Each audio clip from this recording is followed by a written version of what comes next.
আসসালামু আলাইকুম রহমতুল্লাহ তাল্লাহ বরকাত বন্ধুরা আমার সকল সৃষ্টিকে ভালোবাসবো মহান মালিকের জন্য আর মালিককে পাওয়ার জন্য সকল সৃষ্টিকে আগলে রাখবো ভালোবাসবো আমাদের চারপাশে যারা রয়েছে যারা অসহায় গরিব মানুষ তাদের পাশে এই এই শীতের সময় তাদের পাশে আমরা থাকি তাদের শীত বস্ত্র শুকনা খাবার যেন আমরা দিতে পারি সেই মানবিক দিকগুলো আপনার আমার থাকতে হবে যারা একটু ধনাঢ্য ব্যক্তি রয়েছেন, যাদের ধন সম্পদ রয়েছে, তারা চাইলেই এই মানবিক কাজগুলো করতে পারেন।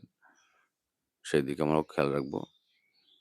তো সৃষ্টির জন্যই মহান মালিক বেকার কোনো একটি হাদিসে রয়েছে যে মহান মালিক আপনাকে আমাকে জিজ্ঞাসা করতে পারে যে তোমাকে পরিপূর্ণ করেছিলাম, ধন সম্পদ দিয়েছিলাম।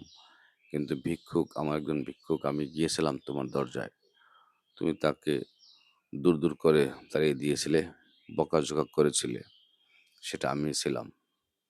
তো আমরা যেন ভিক্ষুককে না তাড়িয়ে দিই এবং সুন্দর ভাষায়, সুন্দরভাবে মৃদু হাসিতে তাকে যতটুকু সাধ্য কুলায় আপনার আমার তাকে ততটুকু দিয়ে সাহায্য সহযোগিতা করতে পারি। আর যেটা করব আর যেটা করতে পারি সেটার জন্য মহান মালিকের রেজা সন্তুষ্টির জন্য আল্লাহ রসুলের রেজা সন্তুষ্টির জন্য করব। সেই নিয়ত, সেই তাগিদ যেন আপনার আমার মধ্যে থাকে। তো ভালো, ভালো দিক, ভালো, ভালো খেদমতের জন্যই আপনাকে আমাকে পাঠিয়েছে। সময় সীমিত, কাজ অনেক বেশি। সীমিত সময়ের মধ্যে কাজ অনেক করতে হবে আপনাকে আমাকে।